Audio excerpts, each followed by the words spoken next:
Sûr de la confiance du peuple tout entier, je fais à la France le don de ma personne pour atténuer son malheur. Là, on va arriver au 18 juin, chers amis. Alors, le 18 juin, De Gaulle fait son appel à la BBC. L'appel du 18 juin tel qu'on le connaît est un faux. Et nous allons voir deux choses fondamentales. Premièrement, le véritable appel du 18 juin est la confirmation du fait que De Gaulle a été envoyé en Angleterre en qualité d'élément précurseur du gouvernement d'émigration Paul Reynaud, et non pas pour fomenter une nouvelle force de résistance contre un gouvernement auquel il s'oppose. Deuxièmement, l'appel du 18 juin a été falsifié précisément pour le transformer en ce qu'il n'était pas, à savoir l'amorce d'une dissidence contre le gouvernement Pétain. Alors tout d'abord, l'appel du 18 juin ne doit pas être confondu avec un autre texte qui s'appelle « À tous les Français » et qui date du 5 août 1940, dans lequel, pour le coup, De Gaulle appelle à la création d'une force militaire. Voilà, donc ce sont deux documents totalement différents. Que nous dit De Gaulle, chers amis, dans l'appel du 18 juin? Pierre Tirmont, s'il vous plaît, est-ce que vous pouvez mettre, je crois que c'est la pièce numéro 1. Ce qui nous intéresse dans cet appel du 18 juin, c'est tout d'abord le début, et ensuite sa fin. Que nous dit De Gaulle donc au début de l'appel du 18 juin? Dans l'appel officiel, on verra qu'il ne dit pas la même chose dans le véritable appel du 18 juin. Citation.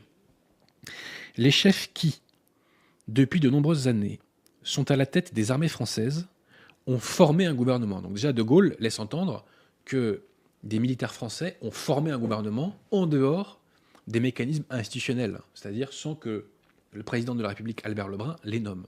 C'est implicite, mais les gens comprennent parfaitement le message envoyé.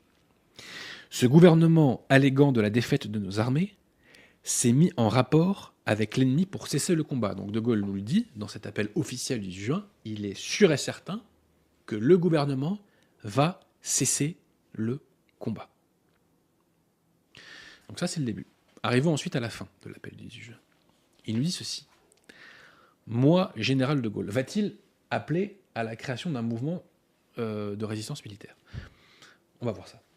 Moi, général de Gaulle, actuellement à Londres, j'invite les officiers et les soldats français qui se trouvent en territoire britannique ou qui viendraient à s'y trouver, avec leurs armes ou sans leurs armes. J'invite les ingénieurs et les ouvriers spécialistes des industries d'armement qui se trouvent en territoire britannique ou qui viendraient à s'y trouver. À quoi? À créer un mouvement de résistance? Non. À se mettre en rapport avec moi. L'appel du 18 juin est simplement un appel pour une prise de contact. Pourquoi? En vue de la création d'un gouvernement et d'une administration Reynaud. D'ailleurs, chers amis, d'où était De Gaulle le 18 juin 1940? Ça n'avait aucun sens d'appeler à la résistance militaire. Pourquoi? De son point de vue à lui, j'entends. Parce que l'armée française combattait déjà, avec acharnement. Et là, je vais vous apprendre quelque chose qui va vous surprendre. Le gouvernement du maréchal Pétain, en date du 18 juin, appelait les Français à la résistance contre l'envahisseur. Pierre Tirmont, s'il vous plaît. Pièce numéro 2A, 2B et 2C.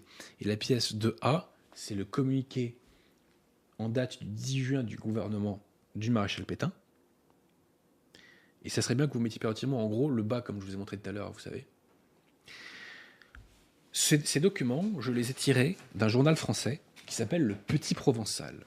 Le Petit Provençal, qui est en date du 19 juin 1940. Vous pouvez trouver, c'est sur Gallica, vous le trouvez en 2 clics. Si à la place, après, on mettra la pièce numéro 3, qui est le journal. Mais déjà, on se focalise sur les 3 éléments, là, d'abord. Alors, que dit Pétain dans le communiqué du 18 juin 1940? Accrochez-vous, chers amis. Seules des négociations sont envisagées qui n'ont pas encore commencé. Donc les Allemands n'ont pas encore engagé, n'ont pas donné de réponse à la demande d'armistice faite par Pétain. Le devoir de tous est donc de continuer la résistance.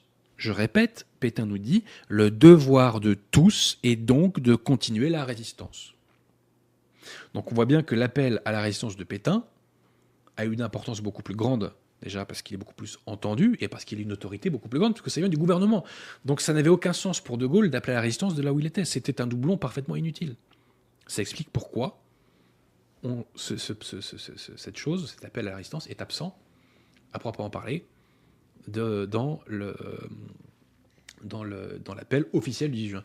Dans cet appel, il nous dit bien, quoi qu'il arrive, la flamme de la résistance française ne doit pas s'éteindre, mais à aucun moment, il ne lance la création d'un mouvement militaire. Et à aucun moment, il n'appelle, à proprement parler, à la résistance. Et je répète, Pétain le faisait déjà. On peut lire dans le journal, Le Petit Provençal du 19 juin, « Nos troupes opposent une résistance héroïque aux forces ennemies ». Donc tout le monde appelle à la résistance. Le grand quartier général, dans un communiqué, nous dit ceci: « Des violents combats ont lieu également au sud de Châteaudun. » Et il nous dit notamment aussi ceci: « Des combats se poursuivent en Alsace-Lorraine, où nos troupes contiennent l'ennemi. » Voilà. Donc on n'a pas besoin du général de Gaulle pour résister, et on n'a pas besoin du général de Gaulle pour appeler à la résistance. Donc quand on dit que de Gaulle a appelé un appel à la résistance, dans ce sens qu'il a appelé à la création d'une force militaire, c'est totalement faux. Et le maréchal Pétain, le 18 juin 1940, avait appelé, bien entendu, à la résistance. Mais alors, me direz-vous, Pierre Thiermont, vous pouvez mettre un petit instant la pièce numéro 3, je vous prie. C'est le Petit Provençal du 19 juin, et encore une fois, vous trouvez ça en 2 clics sur Gallica. Mais alors, vous allez me dire, si de Gaulle, dans son appel du 18 juin, contrairement à ce que on nous enseigne, n'a pas lancé un mouvement de résistance pour s'opposer au gouvernement du maréchal Pétain, qu'a-t-il dit véritablement dans son appel du 18 juin? Est-ce que tu as déjà entendu l'appel du 18 juin, Laurent?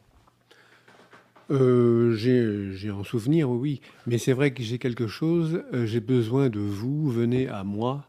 C'était ça qui dominait. Pierre de Tirmont, est-ce que vous avez déjà entendu l'appel du 18 juin? Oui.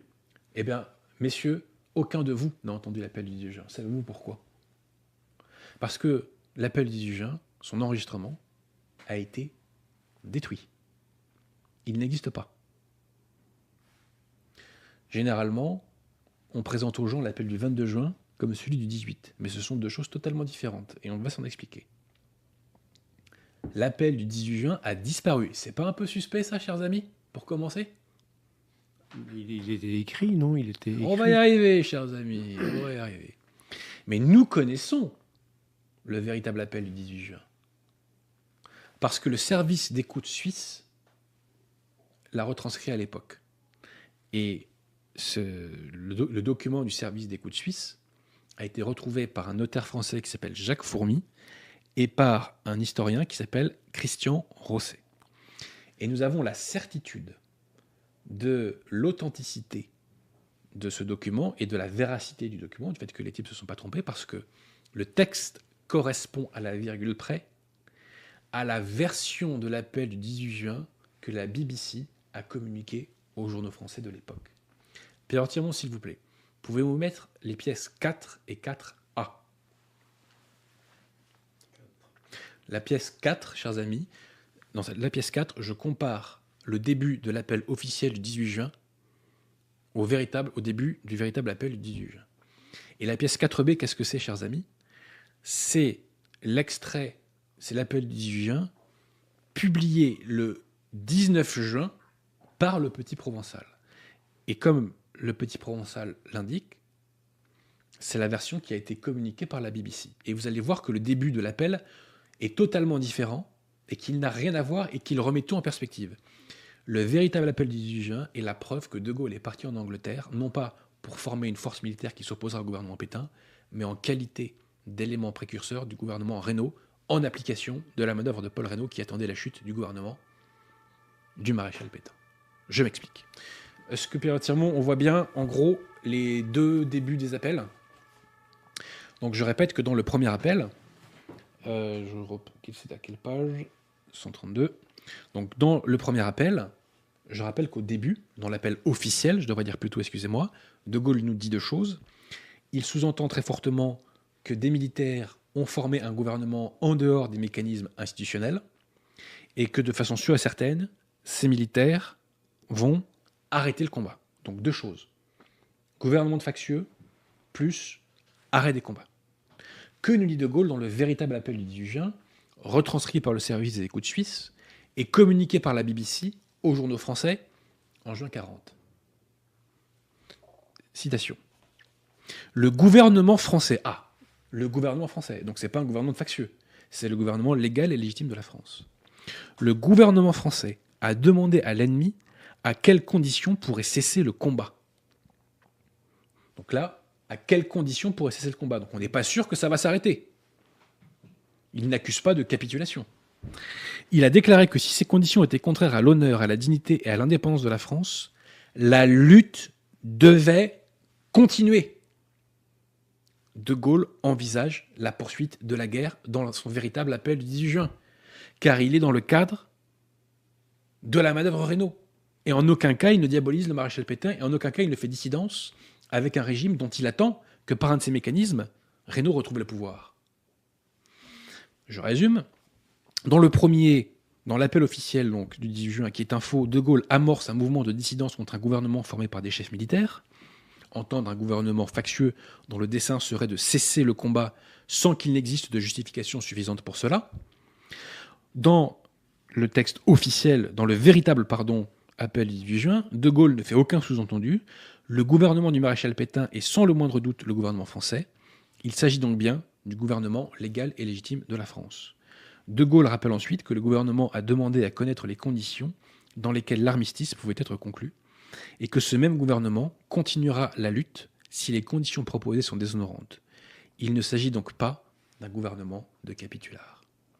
De Gaulle n'est pas parti pour s'opposer à Pétain, chers amis.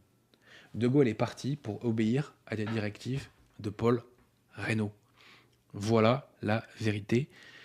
L'appel du 18 juin, je le répète, a été falsifié pour faire croire que De Gaulle avait amorcé une dissidence en vue de lancer un mouvement de résistance. C'est totalement faux. Le véritable appel du 18 juin nous confirme que De Gaulle est parti en qualité d'élément précurseur du gouvernement de Paul Reynaud. Oublions ces légendes qu'on nous raconte. Pourquoi insister sur ce point, chers amis? Pour bien vous faire comprendre que ce qu'on vous a mis dans le crâne, c'est une fiction, c'est une croyance, voilà, qui n'a rien à voir avec la réalité.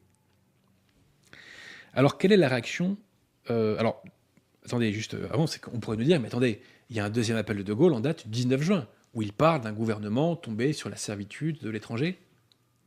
Sauf que cet appel, chers amis, Éric Roussel, historien du système, qui a sorti un bouquin sur De Gaulle dans les années 2000, nous confirme que ce discours du 19 juin n'a jamais été diffusé, et il n'a jamais été prononcé, on ne sait même pas d'où vient le texte.